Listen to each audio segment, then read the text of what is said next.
video that's going to show you how to make your fingers be independent of each other, so they can move independently from one another, and so they can stay close to the frets as you play. Because staying close to the frets and keeping your fingers independent of each other are two important skills to have when playing with your left hand, when you're playing melodies or solos and similar things to that. So here's the exercise. You're going to start with your pointer finger on the 6th string on the 5th fret, and then you're going to add one finger at a time as you play each note, and you can see all the other fingers stay down. So it's like a super glue exercise. Think each finger is being super glued. And then you go move your pointer down to the next string and your middle down to the next string, so on like that. And you can see as we do that, each finger that's not moving is staying exactly where it's at. One finger moving at a time, all the others are super glued down. Then we go to the 4th string, one finger at a time. And then the 3rd string, pointer, middle, ring, pinky. And you keep going down. You get to the 1st string, one finger at a time. And then when you're at the 1st string, you go back up. Pointer on the 2nd string. And then 3rd string.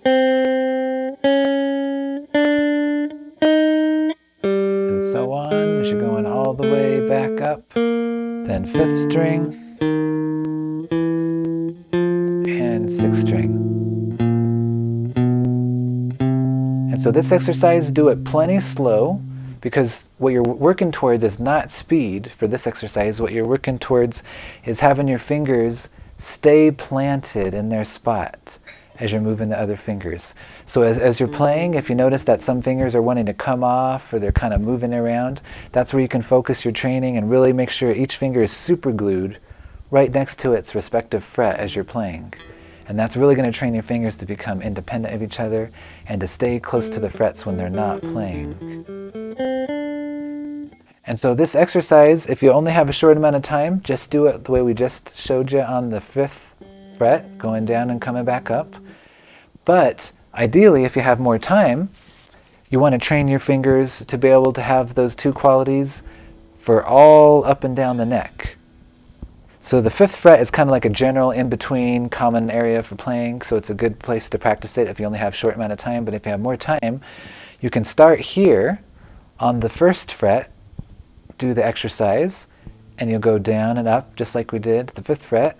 Then you go over to the 2nd fret and down and up, and so on.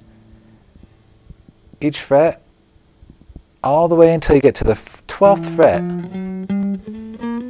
And you go down and up on the 12th fret. So, starting on the 1st fret, and so on, down and up, and then you do the same thing on the 2nd fret. So you can see that's really going to train your fingers to be independent, close to the frets for these different fret distances that we have going up and down.